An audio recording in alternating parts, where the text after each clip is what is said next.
Hey friends, today we're making kibbeh, which is a Lebanese meatball. It isn't very spicy, but it is very seasoned. So let's get started and let me show you how we do it.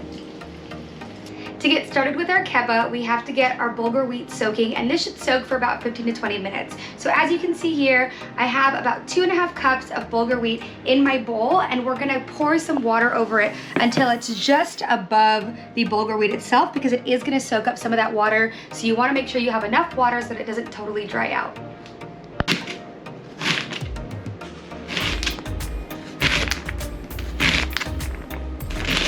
So to start making our filling, first things first is we have to toast our pine nuts. So typically when you find pine nuts in the store, you're gonna find them raw, kind of like this, or maybe not raw, but they're not toasted. So you're gonna wanna get them in your pan, get them nice and toasted. They're gonna become kind of fragrant and they're gonna change the color a little bit once you get them toasted. Now you don't want them burned, you want them toasted.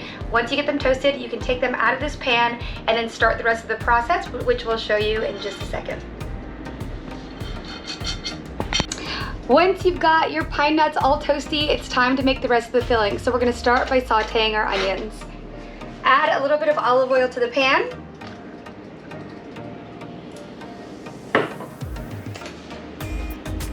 And then add your onions in. We're gonna saute them until they're translucent and very fragrant.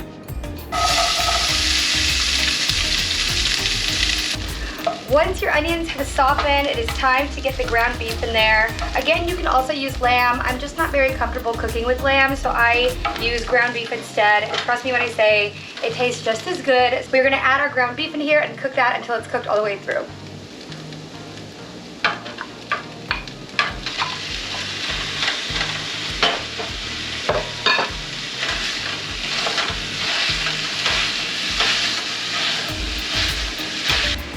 Once your meat is just about cooked, go ahead and add your pine nuts. And then we are gonna add our spices. So in our spices, we have allspice, cinnamon, paprika, cumin, as well as some basil. And then don't forget salt and pepper too. Add those in. Some salt. And some pepper. Now that we've made our filling and it's done cooling, we are going to make the outside shell of our kibbeh. So we're gonna wanna take the wheat that has been soaking and squeeze all of the water out of it from our cheesecloth. That's why we put the cheesecloth in here, is so that afterwards we can squeeze all the water out of it. So just make sure that you give it a really good squeeze and make sure you're draining all of that water out. Once the water is drained, we're gonna wanna put our bulgur wheat into our food processor, and very carefully, I might make a mess of this, so please don't judge me, but if you can avoid making a mess, then more power to you. I think I'm just a messy chef. And we may need to do this in batches, but then we are gonna add our onion to it. So this is gonna be the second medium onion that we cut. Add this to it, blend it. If you need to do it in a couple batches, that's okay too, because everything will break down as we blend it.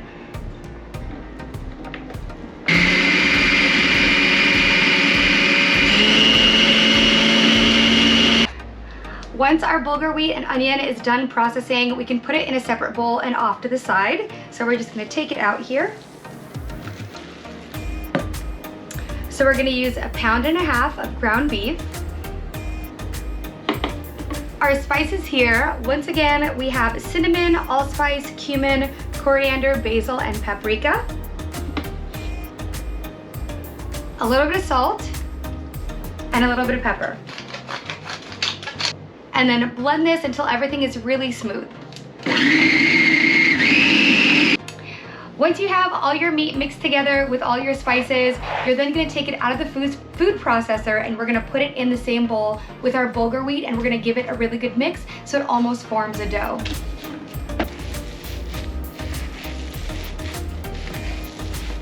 Once you have everything really well mixed together, just like I have here, we're gonna put it in the fridge, and this is gonna chill for at least an hour, and then we're gonna stuff them and fry them. So we'll bring you back in an hour when it's time to form the kibbeh.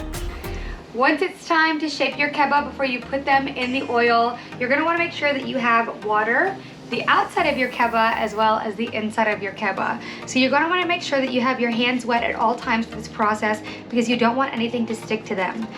You're gonna wanna make sure that you have your kibbeh dough, which is that bulgur wheat mixed with the ground beef, and you're gonna form it into a ball and push a little hole into the center of it, kind of like this.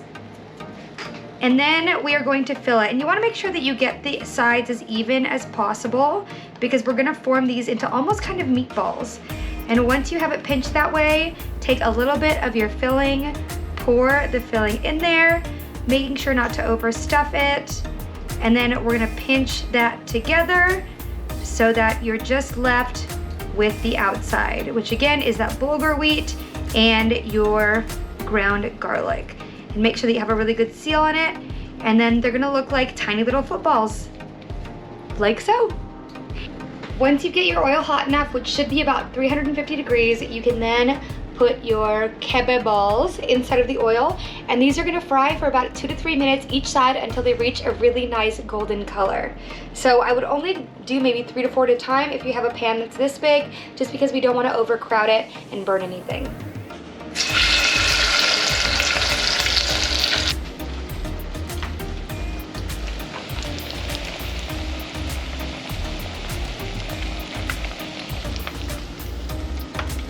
Now that our kibbeh is done cooking, you can see that it has this beautiful golden outside. Everything is fried to perfection. We have that beautiful filling that we made inside, and we're serving it with a garlic toom sauce, which is basically like a garlic spread. If you've ever been to a Middle Eastern restaurant, they've probably put that on the table for you, and that's exactly what we have here, which we will bring to you in a different episode. But for now, let's try our meatballs. Like so. Cheers!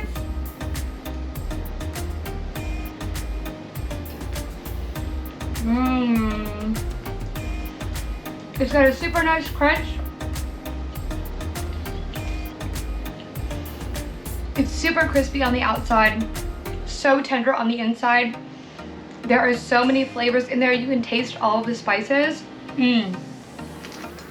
This is very good. Very good. If you're in the mood to make something that requires a lot of steps, this is the way to go.